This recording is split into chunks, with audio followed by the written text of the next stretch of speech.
ወጣትነትህ ሞትን ከማስታወስ እንዳያዘናጋህ ይላሉ ኢማም አልገዛሊ ረሂመሁላህ። ስንትና ስንት ፍሬዎች ከተዘሩ በኋላ ለመሰብሰብ ሳይበቁ ያልታሰበ ንፋስና ውርጭ አበላሽቷቸዋል። ሞት ሲመጣ ወጣት ሽማግሌን አይመርጥምና ኢባዳና መልካም ስራዎችን ለወደፊትህ አታስቀምጥ። ቀድሞም በወጣትነትህ ፈጣሪህን አላህን ከዘነጋህ ጎልማሳ ሆነህ የሚኖርህ ልብ የከፋ እንጂ የተሻለ አይሆንም። ቁርአን የሌይል ሶላትና ዚክር ከማንም በላይ አላህ ወጣቶች ላይ ይወደዋል። አላህ በለጋ ዕድሜው ወደሱ የሚቃረብን ወጣት ሲመለከት ሙሒዲን ኢብኑ ዓረቢ ቀደሰላሁ ሲራህ በዘገቡት ሐዲስ ራሱ ፍጥሮት ሲያበቃ በዚህ ወጣት ይገረምበት። ማለትም ሽበት ሲሰፍርበት ሲሸመግል ወደሱ ከሚሸሸው ንስሐ ከሚገባው በላይ ይህንን ወጣት አላህ በውዴታ ይቀበለዋል። ያሸበረቀ ዱንያና ሴት ያላታለለችው ወጣት እንዴት የታደለ ነው! ዛሬ ውብ ታግሎ የሚያሸንፍ ወጣት ተብለ የነገ ስማችን ሬሳ ሊሆን ይችላልና ሞትን ከማስታወስ ምንም እንዳያታልለን አላህ በሰማነው ተጠቃሚ አድርገን። አሚን። አላሁመ ሰሊ ዐላ ዘይኒል ውጁድ። ጓደኛ ምረጥ። ወላሂ መጥፎ ጓደኛ አንቅራ ሚላትን ጓደኛ ተው፣ አይጠቅማችሁ።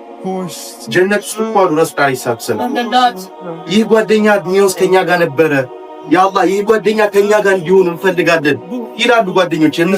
የነሱ ጓደኛ ጀሃነም ሁኑ። አላህ ሱብሓነሁ ወተዓላ ግን ያመጣዋል፣ ከጀሃነም ያመጣና ወደዚህ ያመጣዋል። በማን አማካኝነት ነው? በጓደኞቹ አማካኝነት። ጥሩ ጓደኛ ዱንያ ውስጥ ተያዛችሁ አኺራ ላይ ኢንሻአላህ አትለያይ። ዛሬ አንስከት ሚላችሁ ዛሬ አንቅራ ሚላችሁ ጓደኛ በፍጹም አትገኝ።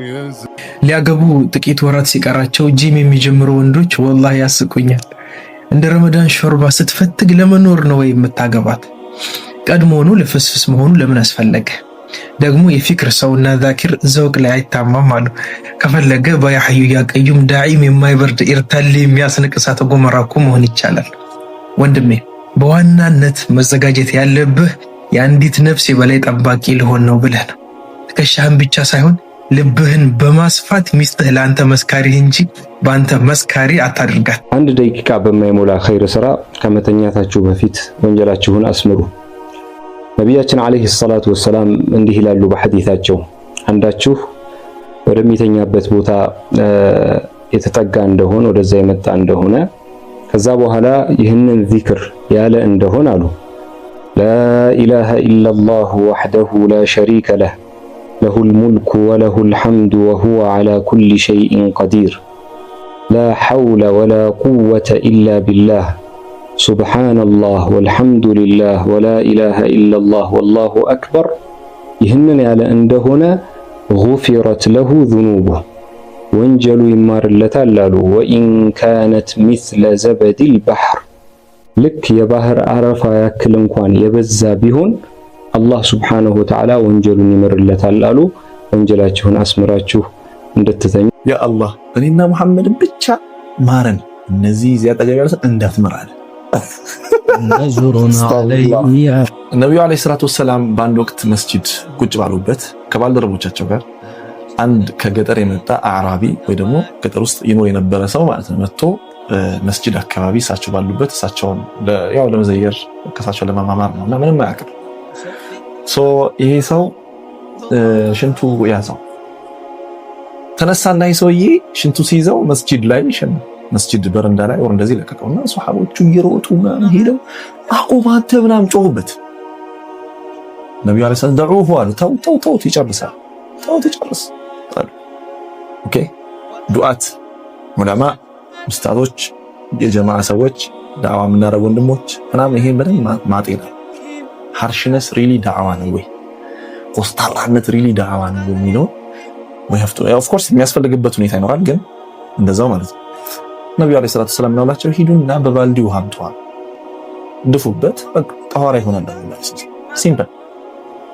አሁን እዚህ ጋር ብዙ ሰዎች የዚህን ሰውዬ ሁኔታ ክስተቱን ይተነትናሉ። አንዳንዶቹ ኢሚዲየትሊ ሽንትን መሽናት ማቆም ህመም አለው፣ ስለዚህ ሜታቦሊዝሙ ይጎዳል። አንደኛ ስለሚያ በሽተኛ፣ ሁለተኛ ነገር ደግሞ ለሙስሊሞች መሐመድ ባልደረቦች እንደዚህ ናቸው እንዴ? በጣም ሀርሽ ናቸው። ሙስሊሞች እንደዚህ ናቸው እንዴ?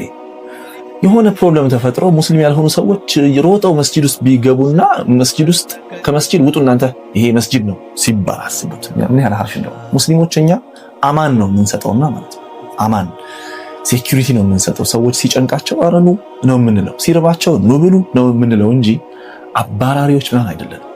ከዛ ነብዩ አለይሂ ሰላም ምን አሉ? ድፉበት አሉ። ተደፋበት፣ ንጹህ ሆነ ማለት ነው። ይሄ ሰውዬ አቀረቡት ነብዩ አለይሂ ሰላቱ ሰላም፣ ዳበሱት፣ ነገሩት፣ ምን አሉት? ከዛ ኢነ ሀዘል መስጂድ አሉት፣ ይሄ መስጂድ እኮ ለዚህ አይደለም የተሰራው፣ ለመጸዳጃ ለምን አይደለም፣ ለሰላት ቁርአን ለመቅራት አላህን ለማውሳት ነው የተሰራው። እሺ አሉት። እሺ ተማረ ማለት ነው። ከዛስ ሄደ፣ ውዱእ አደረገ። ከዛ እነዚያ ያባሩት ሰዎች ጋር አብሮ ሶፍ ይዞ ሰገደ። ኢማሙ ማን ናቸው? ነብዩ መሐመድ ናቸው ሰለላሁ ዐለይሂ ወሰለም። ከዛስ ምን አለ መሰላቸው? በጣም የሚገርም ነው። ሁሉ ሰላካ በቃ በኋላ አላሁመ አለ اللهم ارحمني ومحمدا ولا ترحم معنا احدا يا الله እኔና ሙሐመድን ብቻ ማረን እነዚህ ዚያጣ ገበያስ እንዳትመራል አስተግፍሩላህ። ከዛ ወደ መሰላችሁ ነብዩ ሰለላሁ ዐለይሂ ወሰለም አላህ ያሳወቃቸው ይሄን ዱዓ አሁንም ጠጋሉትና እነዚህ ወንድሞችህ እኮ ቅድም አስከፍተው ነበር አይደለ? አዎ አስከፍተውኛል እኮ ዱዓ አድርጌባቸዋለሁ አለ። አዎ ምን ብለህ ዱዓ አደረካሉት? ወደሞ ዱዓውን አስታወሱትና ነብዩ ሰለላሁ ዐለይሂ ወሰለም አሉት ضيقت الواسع او حجرت الواسع ሰፊውን የአላህ ህዝነት አጠበብከው አሉት። ለወንድሞችህ ዱዓ አድርግላቸው አሉትና ልቡንም ማሻሩት ማለት ነው። እነሱ ይሄን ጠልተው አይደለም ሳትነው አስተማሩት ማለት እና ነብዩ አለይሂ ሰላም ያሏቸውን ነገር ነው ማውሳት እንፈልገው። እዚህ ጋር ቅድም ሲጮሁበት ምን አሏቸው? ኢነማ ቡዒስቱም ሙየሲሪን ላ ሙነፊሪን። እናንተ አላህ ሱብሓነሁ ወተዓላ የላካችሁ የኔ መልእክተኛ የኔ አምባሳደሮች ስትሆኑ አብሳሪዎች እንጂ በታኞች ሆናችሁ አይደለም። ወሙየሲሪን ላ ሙዓሲሪን፣ አግራሪዎች ሰዎችን እንዴት አድርገን እናግራላቸው እናቅልላቸው የምትሉ አይነት ሰዎች እንጂ አጥባቂዎች ጭንቅንቅ አድራጊዎች አይደላችሁም አሏቸው ነብዩ አለይሂ ሰላም። ስለዚህ ሪፍቀን ቢልዒባድ የአላህ ባሮች ላይ በጣም ማዘናል። በተለይ ዱዓት፣ ዑለማ፣ የጀማዓ ሰዎች፣ እናስተምር ሰዎች ማለት ነው። ጀዛኩሙላሁ ኸይር። እስኪ ያስቡት ይህን ስሜት ረሱልና ትላልቅ ሷሃቦች ተሰብስበው ከተቀመጡበት መጅሊስ ቢላል ይገባና መጨረሻ ላይ ይቀመጣል። ያው ክብሬ ይመጥንም በሚል እሳቤ ረሱል አለይሂ ሰላቱ ወሰላም ከዛ ሁሉ ሰው መሃል ያ ቢላል አሉትና አቡበክርን ጠጋ በልለት ብለው የመጀመሪያው ሶፍ ላይ ያስቀመጡት። ቢላልም በውስጡ እንዲህ ላለ ባሪያ እንዴት ከተከበረ ነብይና ከትላልቅ ሷሃቦች ፊት ይቀመጣል እያለ ሲገረም፣ አሁንም ረሱል ከዛ ሁሉ ሷሃባ ለይት አድርገው ያ ቢላል አስማኡ ቀራአና አለከ ፊል ጀነህ፣ ቢላል ሆይ በጀነት ውስጥ የጫማህን ኮቴ ሰማሁት ሲሉ ያ አላህ እንዴት ተሰምቶት ይሁን? ለምን ይመስላችኋል ሙአዚን አዛን ሲል ጆሮዎቹን እንደዚህ በእጁ የሚይዘው? እኔ ያው በአንድ እጄ ስልኩን ስለያዝኩት ነው በሁለቱም ያዝኩላችሁ። ለምን ይመስላችኋል? ምክንያቶቹ በጣም ረቂቅ ናቸው። ዋነኞቹ ምክንያቶች ሁለት ናቸው። አንደኛው በዛን ጊዜ ማይክሮፎን አልነበረም። ስለዚህ ሙአዚኑ ወደ ላይ ከፍ ብሎ ማማ ላይ ወጥቶ የመስጂዱ የመጨረሻ ከፍታ ላይ ሆኖ ነበር አዛን የሚለው። ታዲያ በዚህ ጊዜ እሱን ከርቀት የሚመለከቱ ሰዎች ድምፁ አይሰማቸውም። ላይ ወጥቶ መልእክት እያስተላለፈ ይሁን ዳዕዋ እያደረገ ይሁን እየመከረ ይሁን ወይም ደግሞ ሰዓትም ስላልነበር በዛ ጊዜ ሰዓቱ ደርሶ አዛን እያለ እንደሆነ በምንም አያውቁ ነበር። አንድ ሰው ከላይ ሆኖ ሙአዚኑ ማንነቱ ላይታወቅ ይችላል። እንደዚህ ብሎ እየተጣራ ካለ ሰዓቱ ደርሶ አዛን እያለ ነው ወይ ለሶላት ወይም ደግሞ ለአንድ አስገዳጅ ለሆነ እስላማዊ ጉዳይ እየተጣራ መሆኑን አውቀው ወደዛ ይሄዱ ነበረ። ሁለተኛው አንድ ሰው ጆሮዎቹን እንደዚህ በደንብ ጨምቆ ሲይዝ ወደ ውስጥ ድምፁን በደንብ በትክክል ስለሚሰማው ለመቀለጽ፣ ለማሳመር ውብ የሆነ ድምፅ ለማውጣትና ከፍ ያለ ፓወርፉል የሆነ ጮክ ያለ ድምፅ ለማውጣት ይረዳዋል ነው። ሱብሃንአላህ። ቢስሚላህ። አንድ መምህር ብላክቦርድ ላይ እያስተማረ ነው። ስለምን? ስለ ኒካህ እያስተማረ ነው እና በምሳሌ ብሎ ስለ ኒካህ ነው የሚያስተምረው። አንድ ሰው ልጄን እከሌ ለአንተ ድሬሃለው ብሎ ካለ ኒካሁ ታስሯል ማለት ነው ብሎ ይላል። ከተማሪዎች ብድግ አለና አንዱ እኔ አልገባኝም ቲቸር ኡስታዝ እኔ አልገባኝም እስቲ ያስረዱኝ አላቸው። እሺ ለምሳሌ ስም ማን ነው? አህመድ ነው። እሺ አህመድ፣ እኔ ስሜን ፋጢማን አህመድ በ1000 ብር ድሬልሃለሁ ብሎ ሲለው ተቀብያለሁ አላለም። የተመታ ይሁን ልጅ። ግን ኡስታዙም ከሱ የባሰ የተመታ ነበርና ልጄን ፋጢማን አልነበረም ያለው፣ ስሜ ፋጢማን ነበር ያለው። አራዳ ላራዳ አዳም ልጅ ሆይ እጅህ ላይ የሚበቃህ ያክል አለ። ወአንተ ተጥሉቡ ማ ይጥጊክ፣ ነገር ግን ካለመጥገብህ የተነሳ የሚያኮራህን ድንበር የሚያሳልፍህን እንዲጨመርልህ ትፈልጋል ይላል አላሁ ሱብሓነሁ ወተዓላ ነቢያችን ሰለላሁ ዐለይሂ ወሰለም በነገሩን ሐዲስ አልቁድሲ። ኢብነ አደም ላ ቢቀሊሊን ተቅናዕ፣ የአዳም ልጅ ሆይ በተሰጠህ ትንሽ ነገር አትብቃቃም። ወላ ቢከሲሪን ተሽባዕ፣ ብዙ ቢሰጥህም አያጠግብህም። ኢብነ አደም ኢዛ አስበሕተ ሙዓፈን ፊ ጀሰዲ፣ ሰውነትህ ዓፊያ ጤናማ ሆነህ ካነጋህ አሚን ፊ ሲርቢክ፣ በሰከንክበት በቤትህም ሰላምን ካገኘህ ዒንደከ ቁቱ የውሚክ፣ በጓዳህም የአንድ ቀን ቀለብህ ካለ ፈዐለ ዱንያ ልዓፋኡ፣ ባለህ ተብቃቃ። ዱንያ ምን ብታምር ለመጥፋት የተሰራች ናት። ይህንን ሐዲስ አቡ ኑዓይም ኢብኑ ዓሳኪርና ኢማም አልበይሐቂ ሌሎችም ሊቃውንቶች ሰሒህ ብለው ዘግበውታል። አንድ ዓሊም ልጃቸውን ሲመክሩ እንዲህ ብለውታል። አላህ በዓፊያህ በሚስትና ልጅህ በሀብት በቤተሰብህ ሰላም አድርጎ ለአንዲት ቀን ካሳደረ አላህን አብዝተህ ማመስገን አትርሳ። ምክንያቱም በዚህች አንድ ቀን ውስጥ የተለያየ በላ ችግር በተለያዩ ሰዎች ላይ ወርዶ ነግቷልና በተሰጠን አመስጋኝ ባሮች አላህ ያደርገን። አሚን። አላሁመ ሰሊ ዐላ ዘይኒል ውጁድ። ዑመርን አሁን አይታችሁታል እንበልና አሁን እኔ በዚህ ሰዓት ሞትኩኝ ከተባለ መጀመሪያ የሚደረገው ነገር ማለት ነው የኔ የምላቸው ንብረቶች እንደዚህ ነው የሚፈጠሩ። ጀምሮችኛዋ ስልክ እንደዚህ ትቀመጣለች፣ ኮፍያ ይወጣል፣ የኔ የምላቸው እቃዎች መነጽር፣ ብር ከያዝን ብር፣ ቀለበት ሳይቀር ምናምን አውጥተን እንዳለው ዛሬ በገዛ እጃችን እዚህ መጥተናል። ያኔ በሰዎች ፍላጎት እንኳን እዚህ ላይ መጣ እንችላለን። ዑመር የሚያስታውሰን ነገር ነው። በሂዳያ ላይ ካልሞትን፣ በአላህ መንገድ ላይ ካልሞትን ይህንን እድልም ላናገኝ እንችላለን። ይህንን ክብር ላናገኝ እንችላለን። እቺን ነገር አሁን ቁጭ ብዬ ሳስታውሳት እኮ አሁን ሰዓቴን ሳይ እዚህ ብሎ ነው እቺ አሁን በገንዘብ አውጥቼ የገዛኋት ሰዓቴ መስላም ለዋሽቶ ነው። ሰሃቦች ያፈቅራሉ እና አንድ ተፈቅራ የኮራች በሪራ የምትባል ሰሃቢት ነበረች።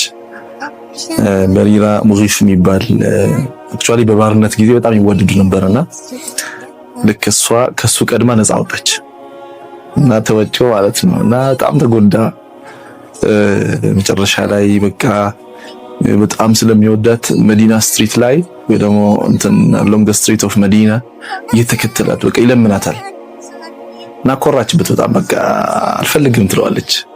ከዛ አንድ ቀን ነብዩ አለይሂ ሰላቱ ወሰላም እና አባስ እያለፉ ነበርና እሱ ተከትሏት እሷን እያለቀሰ ይለምናታል እና ነብዩ አለይሂ ሰላቱ ወሰላም አዩትና ምን አሉ? ያ አባስ ሙጊፍ ምን ያህል እቺን ልጅ እንደሚወዳት በሪራን፣ ከዛ ደግሞ በሪራ ደግሞ እሱ ላይ ምን ያህል እንደምትቆራ አየህን? እንዲህ አይነት ፍቅር ምናምን አለ ነብዩ አለይሂ ሰላቱ ወሰላም። እንዲሁም ይባላል ሽምግልና ሄዱ ነብዩ አለይሂ ሰላቱ ወሰላም ሽምግልና ሄዱና ጠየቋት። ሲጠይቋት ያ ረሱላህ እያዘዝከኝ ነው ወይስ እያማረጥከኝ ነው አለቻቸው ይባላል። አይ እያማረጥኩሽ ነው አሏት። ኦኬ እንደዛ ከሆነ አልፈልገውም አለች። መብቷን አክብሩላት ነብዩ አለይሂ ሰላቱ ወሰላም። እንግዲህ ይሄ ታሪክ አለ ማለት ነው ሰሃቦች ዘመን።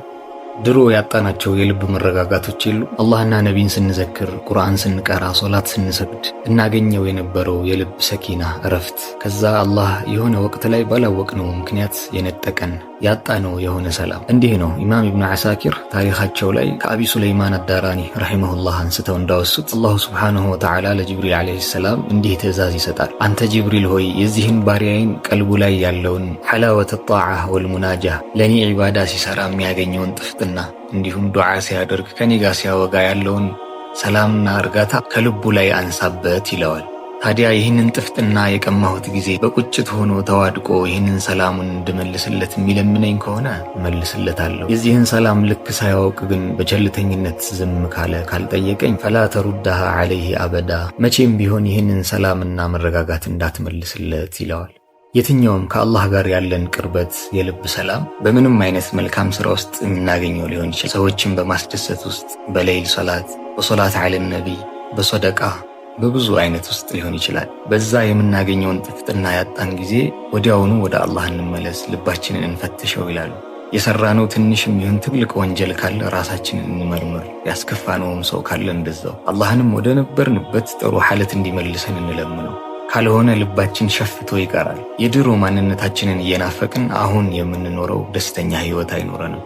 በሰዎችም ሐያት መቅናት ልንጀምር እንችላለን። የረመዳኑም አንደኛው ስጦታ አላህን ለምነን ድሮ ያጣነውን ማንነታችንን ማስመለስ ነው።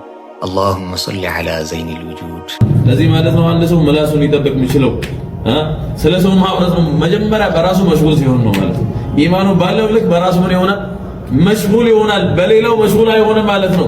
ስለሌላው ማውራት ስለሌላው መናገር ምናምን لا هو مشغول بنفسه اصلا እኔ መጨረሻ ምን እንደሆነ አላውቀውም እያለ በራሱ መሽጉል ነው። ኢማን ባለው ልክ ነው ማለት ነው። እንደዛ ነው። ኢማን ከሌለ ግን ወንድሞቼ والله አሁን እንደምናየው ነው ማለት ነው። ሁሉም ነው የሚያወራው በቃ خلاص ስለ ሰው ነው የሚያወራው ስለ ራሱ ረስቶ ማለት ነው። إن أحدكم አለ ነብዩ ሰለላሁ ዐለይሂ ወሰለም ወንድሙ ላይ ያለውን ትንሽ ዐይብ ያይናሉ وينسى الجذع في عينه ያሉ እሱ ላይ ያለው ማለት ነው ትልቁን ግንድ ይረሳናል ያለበትን ዐይብ ማለት ነው። ወንድሙ ላይ ያለውን ትንሽ ዐይብ ያየ ያወራል አሉ ረሱሉ ሰለላሁ ዐለይሂ ወሰለም። አሁን ዛሬኛ እንደዛ ነው በቃ እኛ በራሳችን እኮ ዐይብ በዐይብ ነን። ያኛውን ረስተን ማለት ነው ስለሌላው ማውራት እንጀምራለን። ሌላው ከሬ እንደዚህ ነው። ለምንድን ነው ይሄ ኢማን ማለት ነው? لا يبلغ العبد حقيقة الإيمان حتى يخزن من لسانه على النبي صلى الله عليه وسلم. አንድ ባሪያ የኢማን ሐቂቃ ደረጃ ሐቂቃው ፎቶ አለው ማለት ነው። ኢማን እኛ ያለና ሐሙስ ነው ፎቶ አለው ሐቂቃ ነው። ሐቂቃ ኢማን ደረጃ አንድ ሰው ሊደርስ የሚችለው መቼ ነው? حتى يخزن من لسانه ምላሱን እስኪጠብቅ ድረስ ነው። በምላሱ ማለት ነው የሚናገረው እስኪቆጣጠር ድረስ ሐቂቃ ኢማን ደረጃ ይደርስማል። ፎቶ ላይ ነው ያለው ማለት ነው። ሁሌ ኢንሻአላህ ለዚህ ምን ያስፈልገዋል? ልፋት ያስፈልገዋል። ኢንሻአላህ በለፋ ልክ ነው አንድ ሰው ያ ሐቂቃ ደረጃ የሚደርሰው ማለት ነው። ኢንሻአላህ ሁላችንም ልፋት ዝግጁ ነን ኢንሻአላህ። አላህ ያግራል። ቢስሚላህ አልሐምዱሊላህ ወሰላሙ ዐላ ረሱሊላህ اللهم اجعلنا من الذين يستمعون القول فيتبعون احسنه يا رب العالمين. اللهم اجعلنا هداة مهتدين غير ضالين ولا مضلين. صلى الله على سيدنا محمد وعلى اله وصحبه. سبحان ربك.